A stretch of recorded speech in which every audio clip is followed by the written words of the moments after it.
same cause eh. Why is it that some people will enjoy and then others will rot? Diba? Sa academy kasi, pagka ganyan, nagagalit yung mga kadete. Mag-i-enjoy ang isang kumpanya o dalawang kumpanya, isang batalyon, samantalang the rest of the corps rating, no? Mas maganda, rating na lang yung buong corps kasi pare-pares naman kayo equal and then wala namang enjoying, di ba? Kaya nga nung plebo, pagka sinasabi, because Mr. Enrique is very relaxed, Mr. Enrique wants to enjoy, lahat kayo mag-suffer. Yung ganun ba? Kasi ang training sa mindset ng academy noon,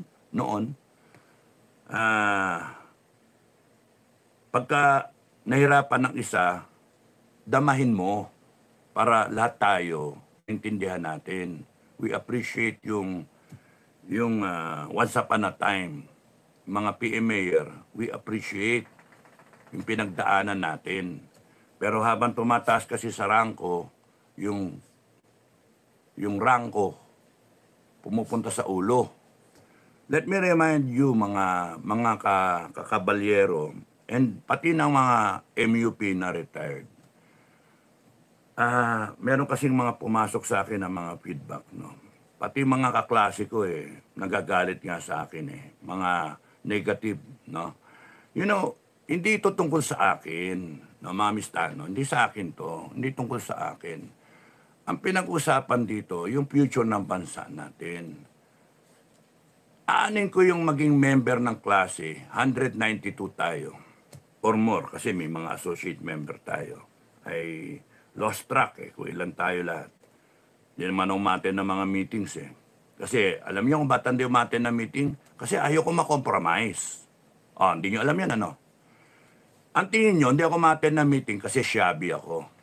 Hindi ako ma-attend ng mga reunion natin because I am one person less sa mga ginagastos ninyo na ewan ko kung saan nyo kinuha. Kung sa kaban ng bayan yung kinuha, negative ako doon, ayoko. And ayoko, natatanggapin ko yon. Kaya kung magbigay kayo ng golf equipment, magbigay kayo ng mga libreng t-shirt, libreng ek-ek, kung ano man, para sa klase, ayoko nang halukayin kung saan galing. Mag-aaway lang tayo. Kaya better, wag na lang ako pumunta. Yun yung punto ko. Para wala akong pananagutan sa taong bayan. No? Pero yung iba kasi sa inyo, nakikinig sa naratibo ng putang aragis na administrasyon na to. Sasabihin nyo, nagmumura ko. Ano ngayon ko nagmumura ko? Hindi ako desente. No? Pero yung puso ko, para sa taong bayan. This is not about me. This is about the future of this country. This is about the Filipino people. I don't care, kunyari 192 na mista, hindi naman lahat kalahati lang naman I don't care, kunyari maraming mista ko ang ayaw sa akin, ayaw sa style ko. I don't give a shit kung ano. Bakit? Tumatakbo ba ako ng Barangay 83? Barangay Matikas? Hindi. Ang akin, gusto kong ituwid yung mali na nakikita. Kino-call out ko yung mali. At habang may nakikita na taong bayan na galit, and I am part of that taong bayan, nang pagka nakikita na tinatrample on yung konstitusyon natin, no? Ginagago na tayo, ninanakawan tayo big time. Hindi nga ma-explain yung ginto, hindi nga ma-explain yung PhilHealth, zero budget. Nag-transfer pa ng 90 billion, buti nahabol yung 30. Yung 60 billion na ilipat. Tanong, naibalik ba? Tapos si zero budget nyo, gumanti sila. Kasi umangal yung PhilHealth. Ginantihan, naging zero budget. Samantalang yung mga AKAP, yung mga ayuda, may budget. Sila may budget. Alam nyo, itong Congress, kahit saan nyo daanin, napakawalang niya. Kahit they are trying to paint a picture na mabait sila, no? Na makatao, it is the opposite. Mga demonyo ang Congress. Kita-kita sa kilos nila Contempt, kaliwa kanan. Resource speaker ka, contempt ka. So, mga bok, Nakakahiya nga eh. Kung gusto niyo expel ako sa klase, expel niyo ako. Okay lang sa akin. I don't need the class approval. 192 kayo. Eh ilan nga lang dyan yung maingay eh, na may pride. Yung rangko umabot sa ulo. No? Isipin nyo, mahiya kayo. Magpe-pensyon kayo. Yung nagbibigay ng pensyon ninyo, hindi naman yung mga politiko. Kumakayod na taong bayan na nagbibigay ng pensyon ninyo. And here you are. Kailangan ng taong bayan nung tumayo kayo. And what are you doing? Iwas pusoy. Nihintay nyo kung sino mananalo. Wala kayong kamoral-moral na uprightness eh. Hintay nyo kung sino manalo, tsaka doon kayo lilitaw.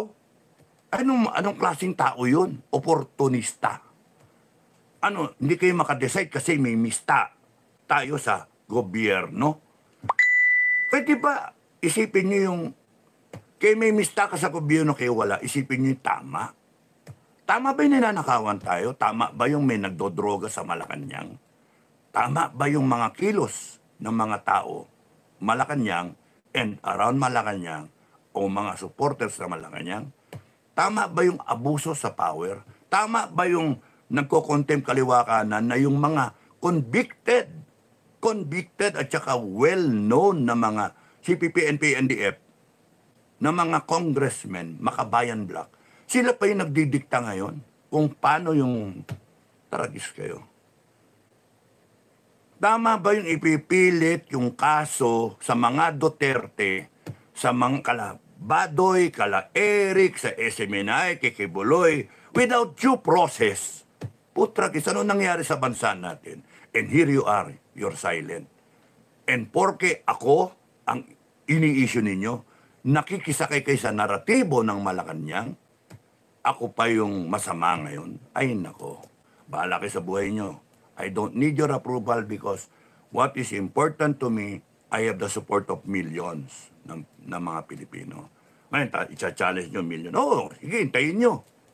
When we proclaim, when we stand up and finish this stupid senaryo na nangyayari sa bansa natin, hindi pwedeng pabayaan ng taong bayan. Article 2, Section 1 ng Constitution, nandoon lahat. Sa mga nagbabalak, palitan yung Constitution, I say no. I say no. Kasi hindi nyo pwede basta-basta palitan yung Constitution. Basahin nyo na muna. At doon nyo, sabihin nyo sa akin kung ano yung mali. Basahin nyo na muna. Ilagay nyo sa puso nyo. Ako lahat na sinasabi ko, nagsasalita ako, pinagbabasehan ko, Constitution We the sovereign Filipino people ever since nagsalita ako. Meron tayong Constitution, yun yung ipatupad natin. Meron tayong aayusin sa Constitution, yun ang akin. Ayusin natin yung mga mali.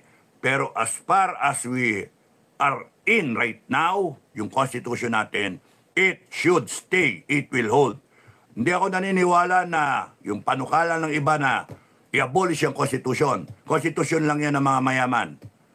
Paano naging Constitution ng mayaman yan? Nakalagay nga, we the sovereign Filipino people. Basahin niyo yung preamble. Basahin yung Declaration of Principles. Nandun lahat Life, liberty, property, all power, all authority emanates from the Filipino people. All government authority, na yan. Nandun lahat sa Constitution. Basahin nyo. Kung meron man mali, it is in the interpretation at saka dun sa implementation. Ginago naging legal ang nakawan yung akap na yan. So, ang kinakailangan natin, mag-rev-gov tayo, ayusin natin lahat. Ayusin. Hindi na pwede yung Mr. Nice Guy. Hindi na, please, hindi pwede. Ginago na tayo ng mga politiko. Ang pinangahawakan lang ng taong bayan ay yung konstitusyon. Tapos nun, you will trash it. No. I say no. We will abide by the Constitution. We will implement the Constitution. We will amend the Constitution when we see there is something to amend, when we see something na dapat baguhin and improve on it. Hindi pwedeng Kada revolusyon, palit konstitusyon. Putragis tayo mga Pilipino. There's got to be a working formula, a framework of order. And I see yung 1987 Constitution natin is enough to begin with. Kung magkaroon man tayo ng revolusyon, kung magkaroon man tayo ng uprising ng mga tao, doon tayo magsimula sa konstitusyon. Doon sa mga nagsasabi na baguhin, palitan yung konstitusyon, sa ibang bansa kayo. Mag-declare ako ng isang bansa na para sa inyo. Republic of what? Anong bansa yan? Doon kayo. Republic of Bangag, doon kayo. Republic of Corrupt, doon kayo. Sama-sama kayong lahat doon. Doon kayo lalagay lahat. Utang, hanip kayo. Hindi okay sa inyo yung magmura ako. Okay, sige. I know, nagmumura talaga ako eh. Magpapakadisente ko? Hindi. Alam nyo kung ba't nagmumura? Kasi tarantado talaga yung dapat murahin. Sobra, sukdulan ng mga walang niya kayo. Pinagkatiwalaan kayo ng taong bayan. Public office is a public trust.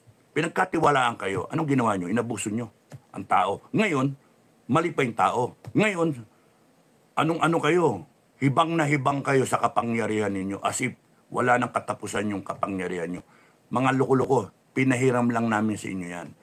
True power lies with the Filipino people and we will show to you what that power is. Hintayin lang kayo, tapos lang namin yung Pasko tsaka New Year eh. Wala nang sikreto. Ina-announce ko. No? We will show you the true power of the Filipino people. And I will stand for it. Si Metran, FGF, lahat kami. Yung mga alangan sa FGF, huwag kayo sumali. Bahala kayo sa buhay nyo. Pero kinakailangan ipakita, magsama-sama tayo, itayo natin, linisin natin ang Pilipinas, ayusin natin. We implement the Constitution.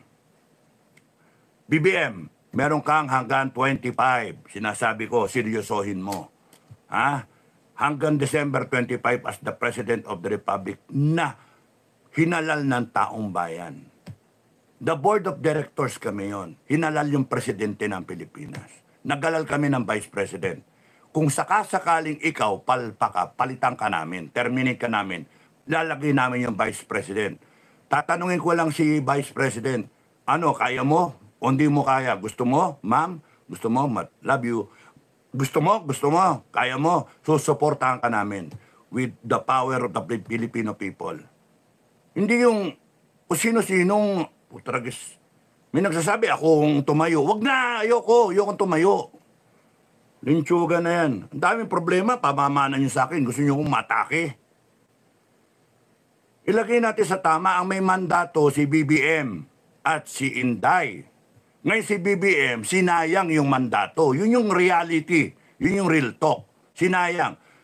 I'm trying to save you, BBM. I'm trying to save you. Sana magad. Sayang yung binigay sa'yo eh. Binaboy mo eh. Kamot-kamot ulo ka. Anong gagawin natin? Mario Joseph ka. Papaubayan mo sa asawa o kaya kay Tamba. Hindi. Tumayo ka. Be presidential. Be presidential. Ay, nako. Meron ka hanggang 25 December. Yun yung ultimatum ng taong bayan sa'yo. Hanggang December 25, you talk to the people, you tell them you're going to submit yourself to a hair follicle drug test. Hindi pwedeng yung angas ka, angas presidente, angas mayabang, angas ka above the Filipino people. Hindi pwede yun. We, the sovereign Filipino people, magbasa ka ng konstitusyon, memorize mo. Tanungin ko sa iyo yan eh. Anak ng tokwa kayo, mga palpa kayo, mga wala kayo sa hulog, mga politiko. Pati kayong mga MUP na hindi makadesisyon. Isipin nyo, pensyon ninyo galing sa taong bayan. Kayod na kayod ang taong bayan. And here you are, enjoying the pension. Maglalabas kami ng decree na hindi pwede yan. Hindi pwede yan. So, you better choose a side. No? You pick a side. Kung gusto nyo dyan kay BBM, diyan kayo. The middle ground is taong bayan. The middle ground is taong bayan. Yung Constitution. Yun yung middle ground. No-brainer. No? Pag kayong taong bayan ang tumayo, you pick a side. Taong bayan ba kayo? O dito kayo sa side ng Marcos? O dito kayo sa side ng Duterte? Kung dito kayo sa side ng Duterte, walang problema. Kasi yung Duterte, nasa Constitution na siya yung successor. Oh, walang problema eh.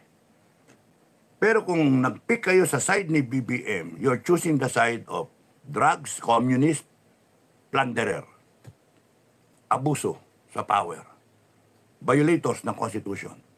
Doon kayo. You better defend him to the death. Diba?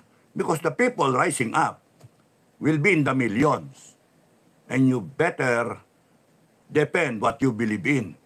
Kasi kami, we will defend what we believe in, the Filipino people. Di pwede yung astang mga,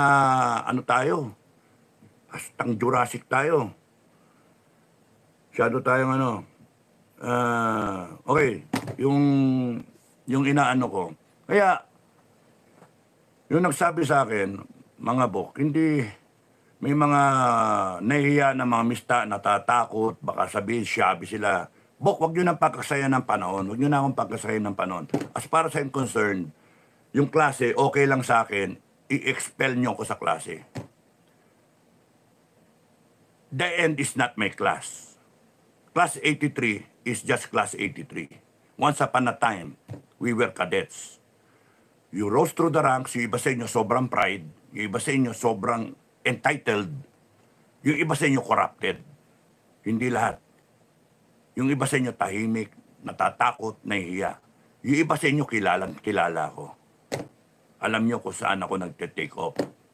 Pero yung siraan nyo ko na siraan, di ko naman kayo sinisiraan Bakit nyo ko pinipersonal? Ba't kayo nakikinig sa naratibo ng Malacanang? Well, anyway, okay lang yun kasi nakikilala ko kayo lalo eh. And all the more ako nahihiya na maging miyembro ng klase. Kasi paano ko kayo tatawagin na kaibigan kung ganyan kayo? Walang kaibigan na ganyan. Nakatalikod ako na sisiraan nyo ko. Di ba? Mali kayo kung tutignan nyo kahit saan nyo daanin. Kasi hindi pwede kayo, and this goes for all PM mayors and all MUP for that matter.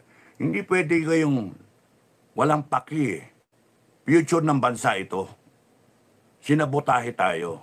Tinarantado tayo. Tama lang na magalit yung taong bayan because karapatan nilang magalit. Sila kumakayod. Kayo rin kumakayod kayo.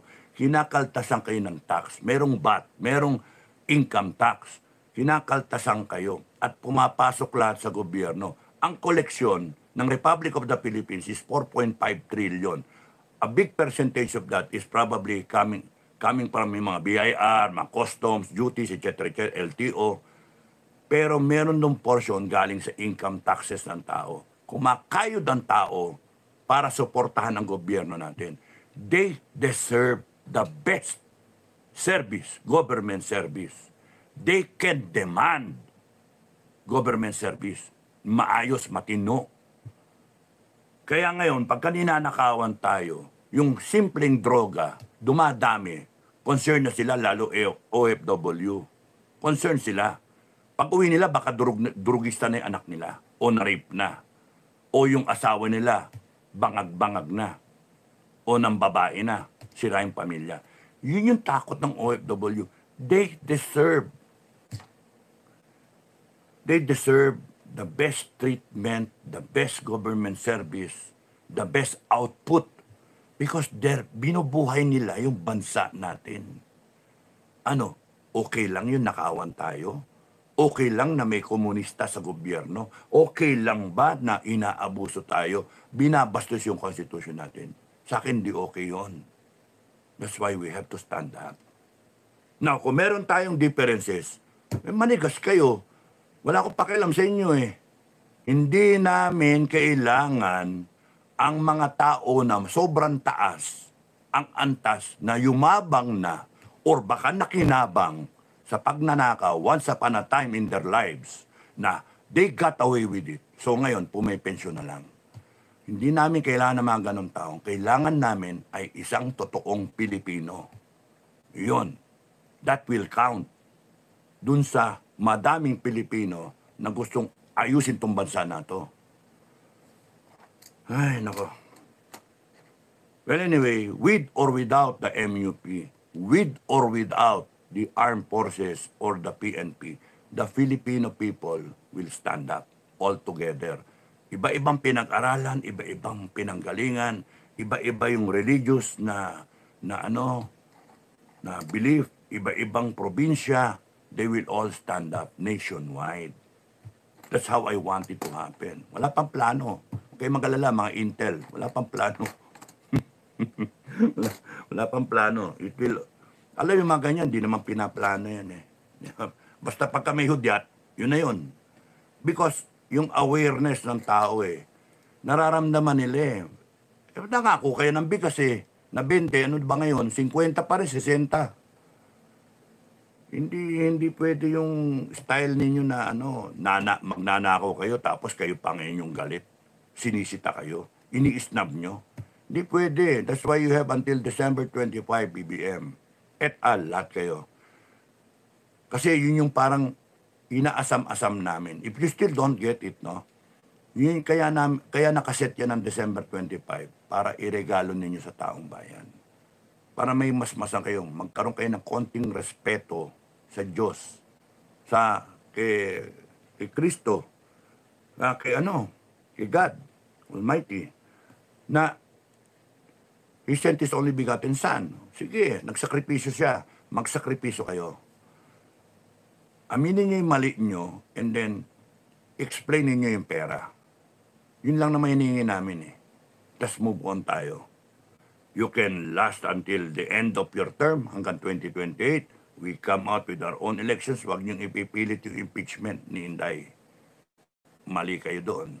Madadali kayo. Madadali kayo. Masasara Congress, masasara Senado. Huwag ninyong ipipilit yung impeachment ni Inday. Huwag niyong ipipilit yung pagkulong kay Duterte, PRRD. Nililinaw ko, PRRD. Kay Bato, kay Bongo. Lahat ng mga tao na sinasabi niyong involved sa EJK. Tarantado kayo. Wala kayong kredibilidad. Babanatan niyo yung mga taong yon. Meron tayong right to due process. Ibang korte, aasahan ninyo, ICC. Meron tayong sariling judicial system. Mga gago kayo. Tapos kayo, plunderer. Mga PI kayo, plunderer. You get away with it? No way. Tatayo kami, madadali kayo, isasara namin kayo. Akala niyo, bibiro ako? Hindi ako nagbibiro. Alam ko, maraming susunod sa akin eh. No? Maraming susunod sa akin. Kahit isa lang ang sumama sa akin, si Metran, o kaya yung mga commander ko, o kaya yung FGF, okay lang, tatayo kami. Pero kung sumama ang taong bayan, lahat ng matitunong taong bayan, good luck sa inyo, bilang na araw nyo. We will bring back the death penalty and you will all be under arrest. Lilitisin namin kayo 1 linggo and then lahat ng guilty, hindi maka-explain ng salin sa actual assets ninyo to the third consanguinity, katay kayo. Death penalty. At hindi kayo basta-basta papatayin. Ipapipilayan namin ang Pilipino para sampalin kayo. Sampalin kayo. Kung tangatawin kayo, kung bambuhin kayo, para pagsisihan ninyo yung pagnanakaw ninyong ginawa. Tumawid kayo. Hindi pwedeng may katwiran kayo eh. Kasi nagnakaw kayo sa bansa eh. Ninakawan nyo taong bayan. Ang pinaka-guilt ninyo is hindi per se yung pagnanakaw. Ang pagkakamali ninyo, pinagkatiwalaan kayo ng taong bayan. Binoto kayo. Inabuso nyo. Yun yung sobrang mali. Because when people entrust their vote to you, binoto kayo, they gave you their power. Sila yung may-ari ng bahay. Ginawa kang caretaker. Tapos nun, sisirain mo yung tiwala na yon. Walang kapatawaran yon. Umalis, busy yung may-ari ng bahay, caretaker ka. Anong ginawa mo? Kung ano kinuha mo doon sa bahay, binenta mo ng binenta, o pinagkakitaan mo. Sinira mo yung tiwala. That's why the owner of the house can go back to you at malasing ka. Hindi lang sesante abutin mo. So hanggang December 25, what are we waiting for? December 25, so that it will be your Christmas gift to us. And it will be your pagsisisi na inaamin nyo, nagkamali kayo, sige, explain niyo kung nasaan yung pera. I want a detailed explanation. Saan pumunta yung ginto? Saan pumunta yung PhilHealth? Saan pumunta yung lahat? Maharlika Fund, BBM. Wag na wag mong pipirmahan intuloy ang 2025 budget. Kasi, pagka tumayong taong bayan, i-rescind namin yan eh. We will revert to the 2020 budget. 4 trillion. Doon lang tayo. Na, yung 1 trillion na mapupunta pa sa armed forces, animal kayo. Non-negotiable yon. Non-negotiable yon. Ang punto ko, gusto nyong depensahan kayo ng armed forces ninyo. 180,000 na lang. Dapat yan 300,000. 100,000 sa Air Force, 100,000 sa Navy, 100,000 sa Ground Force. And probably 50,000 sa Marines, no? Wala naman tayong beach landing na kinakailangan. Anyway, basta 300,000. Dapat ganun yung strength ng armed forces. And then all reservists na. Well-trained reservists. You expect people, young men and women to defend you. Pero yung budget na 70 billion, ha? Ikakaltas, binanatan nyo pa ng 35 billion. Walang niya kayo. 35 billion. Ilang taon nagmamakaawa ang armed forces? May 30 taon na. 30 years na. Mga walang niya kayo. And then, inaasahan yung i-depend kayo ng armed forces. Kami, taong bayan, ha? Mahal namin yung armed forces. Tsaka yung PNP. Binaboy nyo eh. Binababoy nyo. We will take command of the armed forces and the PNP. Sinasabi ko na. Kaya kayo mga AFP tsaka PNP, you better pick a side. Taong bayan o yung bangag o yung mga plunderer o yung komunista. Kung diyan kayo, you defend them to the death. Because kami, taong bayan, will defend to the death our right. Our right. The Constitution. Pag sinasabi niyo you will uphold the Constitution, you better understand the Constitution, what it is all about. It's not about a president. It's not about congressmen and senators or judges or institutions. It is about the Filipino people. Yung ideals ng taong bayan. Kaya nga may Constitution eh. Kaya nga niratify ng taong bayan yan. Tapos here, we will uphold the Constitution. Eh nasana kayo? Dapat niya zero budget kayo, pero hindi. Ang gusto namin, 1 trillion yung budget nyo. To be serious about it, because kailangan ninyo, because kami, naniniwala kami sa neutral na state. And by being neutral, we better have an armed forces that can defend 7,641 islands. Eh ngayon, we will not last 31 days. Real talk, we will not last 31 days. And I want to increase the chances. Even if we last 1 year, that's good enough. Papawisan na, maiihin na sa salawa ang mga kalaban. We will be able to kill so many with 1 year. Tutukahan ko na lang ang FGF eh. Oh, 5 milyon na lang kamo. Oh, isang buwan, isa. Oh, 5 million. Times 12. Oh, ilan yon? 60 million.